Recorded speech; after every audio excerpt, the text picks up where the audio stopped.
Welcome everyone. आज हम शुरू करने वाले हैं P block element. P block element यानी कि ग्रुप 13 से लेके ग्रुप 18 तक की पीरियोडिक टेबल। तो सबसे पहले हम स्टार्ट करेंगे आज ग्रुप 13 एलिमेंट यानी कि बोरोन फैमिली को। बोरोन फैमिली जिसके अंदर एलिमेंट्स हैं बोरोन, एल्यूमिनियम, गैलियम, इंडियम और थैलियम।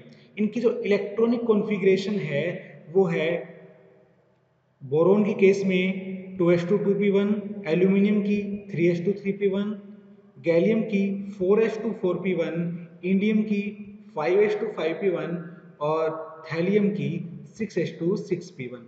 यानी इस ग्रुप के अंदर जो आउटर मोस्ट इलेक्ट्रॉन होगा, लास्ट इलेक्ट्रॉन होगा, वो पी सबशेल के अंदर होगा और सिंगल इलेक्ट्रॉन होगा। अगर टोटल इलेक्ट्रॉन काउंट करें लास्ट प्रिंसिपल क्वांटम नंबर के लिए तो 3 इलेक्ट्रॉन होंगे। जैसे बोरोन के अंदर इनर 2 इलेक्ट्रॉन और आउटर में 3 इलेक्ट्रॉन S2 P1। एल्यूमिनियम में भी आउटर में S2 and P1 3 electron, gallium में भी S2 and P1 3 electron, indium में भी S2 और P1 3 इलेक्ट्रॉन और थैलियम में भी लास्ट के अंदर S2 एंड P1 3 इलेक्ट्रॉन। तो ये अज्यूम किया जा सकता है कि ये अपने तीनों इलेक्ट्रॉन लूज करके S और P सारे इलेक्ट्रॉन लूज करके +3 ऑक्सीजन स्टेट शो करते होंगे। होता भी है कि जो बोरोन फैमिली है उनकी एक कॉमन ऑक्सीडेशन स्टेट है +3। पर इसके साथ साथ कुछ एलिमेंट +1 ऑक्सीजन स्टेट भी शो करते हैं और जो +3 ऑक्सीजन स्टेट शो करने की टेंडेंसी है डाउन द ग्रुप डिक्रीज होती जाती है और +1 ऑक्सीजन स्टेट शो करने की टेंडेंसी है वो डाउन द ग्रुप इंक्रीज करती जाती है। यानी नीचे वाले एलिमेंट +1 ऑक्सीजन स्टेट शो करना प्रेफर करते हैं और ऊपर वाले एलिमेंट जैसे कि बोरोन और एल्यूमिनियम +3 ऑक्सीजन स्टेट शो करना प्रेफर करते हैं।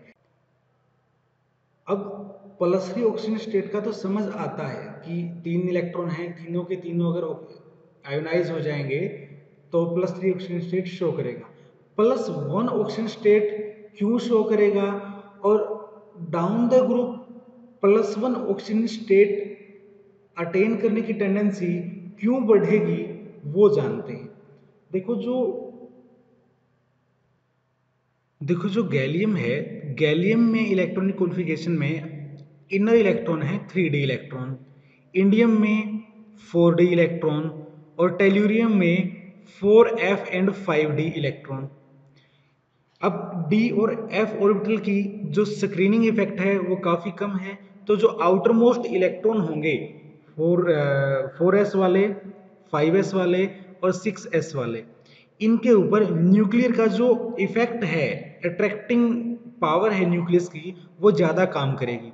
तो इन इलेक्ट्रॉन को न्यूक्लियस अच्छे से बाइंड रख पाएगा। जिन इलेक्ट्रॉन को न्यूक्लियस बाइंड कर सकता है उनको आयनाइज करना मुश्किल होता है। तो ये +3 ऑक्सीजन स्टेट की बजाय +1 ऑक्सीजन स्टेट शो करेंगे, सिर्फ p वाला इलेक्ट्रॉन लूज करेंगे। अब डाउन द ग्रुप क्योंकि ये d और d के बाद f इलेक्ट्रॉन आने शुरू हो गए, यानी स्क्रीनिंग पुअर और पुअर होती जा रही है डाउन द ग्रुप, तो s इलेक्ट्रॉन निकलने की टेंडेंसी भी कम होती जा रही है और सिर्फ +1 ऑक्सीजन स्टेट शो करने की टेंडेंसी बढ़ती जा रही है। और जो ये इलेक्ट्रॉन बाइंड करके रखे हैं न्यूक्लियस ने आउटर s ऑर्बिटल वाले, इस इफेक्ट को बोलते हैं इनर्ट पेयर इफेक्ट, क्योंकि ये इलेक्ट्रॉन आयोनाइज नहीं हुए और इस पेयर को बोलेंगे inert pair. s orbital s electron का जो पेयर है ये इनर्ट पेयर। अब अगर बात करें बोरोन फैमिली के मेल्टिंग और बॉइलिंग पॉइंट की, तो मेल्टिंग पॉइंट का कोई रेगुलर ट्रेंड नहीं है। किसी का मेल्टिंग पॉइंट काफ़ी ज़्यादा है, किसी का कम है। जैसे बोरोन जो कि कोवलेंट बॉन्ड बनाता है तो उसका मेल्टिंग पॉइंट काफ़ी ज़्यादा हाई है, एल्यूमिनियम का उससे थोड़ा सा कम। गैलियम के केस में क्योंकि जो स्ट्रक्चर है सॉलिड की वो काफ़ी डिफर कर जाती है, इसके अंदर मोलिकुलर सॉलिड होता है, अलग अलग मोलिक्यूल इकट्ठे होते हैं वंडरवाल फोर्सेज से, तो उसकी जो वंडरवाल फोर्सेज ऑफ अट्रैक्शन काफ़ी कम होने की वजह से उसके सॉलिड का मेल्टिंग पॉइंट काफ़ी कम हो जाता है। लेकिन अगर बॉइलिंग पॉइंट में देखें तो बॉइलिंग पॉइंट का ट्रेंड फिक्स है, down the group boiling point decrease कर रहा है। अगर बात की जाए मेटेलिक साइज की, तो metallic radius down the group increase करनी चाहिए, क्योंकि हर एक स्टेप पे एक प्रिंसिपल क्वांटम नंबर बढ़ता है। इसकी इलेक्ट्रॉनिक कॉन्फ़िगरेशन में 2p1 है, अगले में 3p1, 4p1, 5p1 और 6p1। बट इसके अंदर एक इरेगुलरिटी आती है, वो है गैलियम की। गैलियम का जो साइज है, मेटेलिक रेडियस है, वो एल्यूमिनियम से भी कम होता है। ये जो डिक्रीज इन साइज है, इसकी वजह है डी ब्लॉक की कॉन्ट्रैक्शन, क्योंकि डी इलेक्ट्रॉन अंदर आ जाते हैं। गैलियम की इलेक्ट्रॉनिक कॉन्फ़िगरेशन में 3d इलेक्ट्रॉन हैं, जिनकी स्क्रीनिंग काफ़ी पुअर है, और पुअर स्क्रीनिंग होने की वजह से जो आउटर इलेक्ट्रॉन हैं वो न्यूक्लियस से अच्छे से बाइंड रहते हैं। ज़्यादा अच्छी फोर्स ऑफ अट्रैक्शन तो साइज डिक्रीज कर जाता है। इवन टेल्यूरियम के केस में भी, जिसका साइज इंडियम से बड़ा होना चाहिए, काफ़ी बड़ा होना चाहिए, वो टेल्यूरियम इंडियम के साइज से कंपेरेबल साइज रखता है, यानी लगभग लगभग इक्वल साइज है, 1.67 एंगस्ट्रॉम एंड 1.70 एंगस्ट्रॉम। इसकी वजह है यहाँ टेल्यूरियम के केस में एफ ब्लॉक कॉन्ट्रैक्शन, यानी कि लेंथेनॉइड कॉन्ट्रैक्शन। यहाँ पे 4f इलेक्ट्रॉन आने की वजह से जो स्क्रीनिंग है वो और ज़्यादा पुअर हो जाती है इलेक्ट्रॉन्स की, तो न्यूक्लियस का पुल काफ़ी अच्छा रहता है आउटर इलेक्ट्रॉन के लिए, वो भी साइज को डिक्रीज करता है। इतना डिक्रीज तो नहीं कर पाता कि वो इंडियम से भी साइज स्मॉल हो जाए, बट इंडियम से काफ़ी ज़्यादा ना बढ़ पाए, ये इंतज़ाम हो जाता है। अगर कैटायंस के साइज की बात करें, तो ट्राई पॉजिटिव कैटायन का size down the group increase करता जाता है। बोरोन का 0.27, एल्यूमिनियम का 0.535, गैलियम का 0.620, इंडियम का 0.80 और टेल्यूरियम का 0.885 angstrom. Plus one oxygen state जो है वो कुछ ही एलिमेंट शो करते हैं, जैसे गैलियम, इंडियम और थैलियम, तो उनका भी जो साइज है डाउन द ग्रुप इंक्रीज करता जाता है।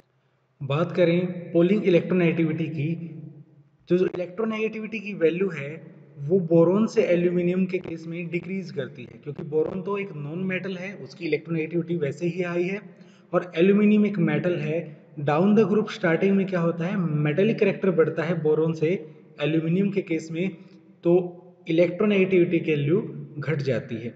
बट एल्यूमिनियम के बाद टेल्यूरियम तक जो मेटेलिक कैरेक्टर है वो डिक्रीज होता है। वजह क्या है, वजह है इनर्ट पेयर इफेक्ट, यानी कि जो पुअर शील्डिंग हो रही है डी और एफ इलेक्ट्रॉन की, उसकी वजह से आउटर मोस्ट इलेक्ट्रॉन को काफी अच्छे से बाइंड करता है। इस वजह से इलेक्ट्रॉन नेगेटिविटी भी एलिमेंट की बढ़ जाती है। तो एल्यूमिनियम के बाद राइज देखते हैं हम इलेक्ट्रोनेगेटिविटी में, और बोरोन से एल्यूमिनियम तक एक डिप देखते हैं, डिक्रीज देखते हैं। अगर हम स्टैंडर्ड रिडक्शन पोटेंशियल देखें इन एलिमेंट्स के, तो बोरोन का स्टैंडर्ड रिडक्शन पोटेंशियल है -0.87, एल्यूमिनियम का -1.66, गैलियम का -0.56, इंडियम का -0.34, और टेल्यूरियम के केस में पॉजिटिव वैल्यू आती है +1.26। आपको पता है जितना negative standard reduction potential element oxidise होना चाहेगा, और जितना पॉजिटिव स्टैंडर्ड रिडक्शन पोटेंशियल वो एलिमेंट उतना रिड्यूस होना चाहेगा। अब टेल्यूरियम के केस में जो ये पॉजिटिव वैल्यू है स्टैंडर्ड रिडक्शन पोटेंशियल की, इसकी वजह है इनर्ट पेयर इफेक्ट, और क्योंकि यहाँ पे डी इलेक्ट्रॉन के साथ साथ एफ इलेक्ट्रॉन भी आ रहे हैं, 4f इलेक्ट्रॉन आ रहे हैं, तो ये इनर्ट पेयर इफेक्ट बहुत ज़्यादा इसके अंदर शो होता है, जिसकी वजह से इलेक्ट्रॉन लूज नहीं करना चाहता, और इसका जो +3 ऑक्सीजन स्टेट है वो नहीं बनती है। नेक्स्ट आता है आयनाइजेशन एनर्जी। जो आयनाइजेशन एनर्जी है ग्रुप 13 एलिमेंट की, उनके अंदर कोई रेगुलर ट्रेंड नहीं है। वैसे तो टॉप टू डाउन जाते हैं तो आयनाइजेशन एनर्जी डिक्रीज होती है किसी भी ग्रुप के लिए, बट इस ग्रुप के अंदर जो ट्रेंड है वो रेगुलर नहीं है। कभी तो डिक्रीज हो रहा है, जैसे बोरोन से एल्यूमिनियम तक काफ़ी डिक्रीज है, लेकिन एल्यूमिनियम से गैलियम में लगभग कांस्टेंट है। उसके बाद गैलियम से इंडियम तक थोड़ा डिक्रीज है, वापस से इंडियम से लेकर टेल्यूरियम तक फिर से इंक्रीज शो करता है। तो जो इरेगुलर बिहेवियर है उसकी वजह है डी ब्लॉक कॉन्ट्रैक्शन, यानी कि इनर्ट पेयर इफेक्ट। जो इनर डी इलेक्ट्रॉन और F electron poor shielding show कर रहे हैं, पुअर स्क्रीनिंग शो कर रहे हैं, उन्हीं की वजह से जो आउटर इलेक्ट्रॉन हैं उनकी बाइंडिंग काफ़ी अच्छी रह रही है डाउन द ग्रुप जाने के बाद भी न्यूक्लियस से। तो जो आयनाइजेशन एनर्जी है जो जनरली डिक्रीज करती है वो हर बार डिक्रीज नहीं करती यहाँ पे।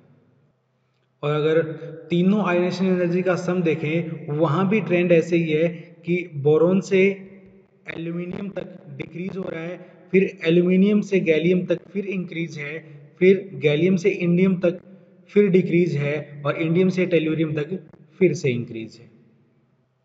तो ये थे ग्रुप 13 एलिमेंट्स।